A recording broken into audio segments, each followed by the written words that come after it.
आता लवकरच श्रावण महिना सुरू होतोय आणि श्रावण महिना सुरू व्हायच्या आत मिस्टरांना एकदम मटण खायचं होतं म्हणून ते मटण घेऊन आले होते। तर छान असं स्वच्छ धुवून घेतलं, पाण्याने धुवून घेतलं, त्यामधलं मग हळद मीठ टाकून छान असं मॅरिनेट करून झाकून ठेवलं होतं। आणि एका साईडला लसूण कोथिंबीर पण मी बारीक करून घेतलं होतं।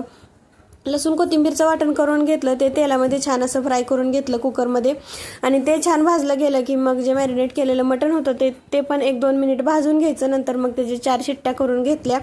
खूप मस्त शिजलं होतं 4 शिट्ट्यामध्ये। तर मुलांना पण खायचं होतं, मग मुलांना खायला दिलं मटण सूप आणि थोडंसं मुलांना खायला दिलं। नंतर मला याचा रस्सा बनवायचा होता, त्याचबरोबर सुक्कं पण बनवायचं होतं।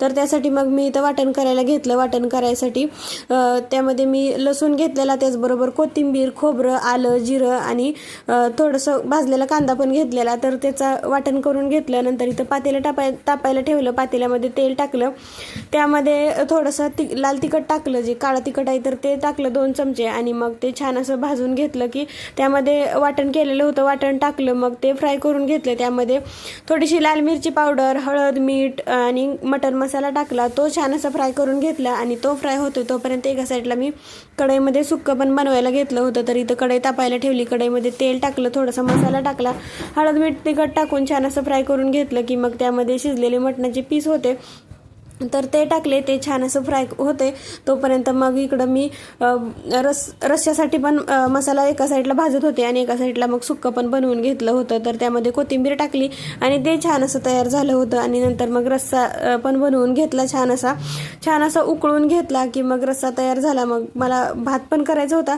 ज्या कुकरमध्ये मटण शिजवलं त्यामध्येच मग मी भात पण बनवून घेतला होता आणि रस्सा पण खूप मस्त झालेला। आणि नंतर मग भाकरी वगैरे केली, कांदा वगैरे कट करून मस्त असं जेवण केलं। व्हिडिओ आवडला तर लाईक करा, शेअर करा, चॅनलवर नवीन असाल तर नक्की सबस्क्राईब करा। Bye bye.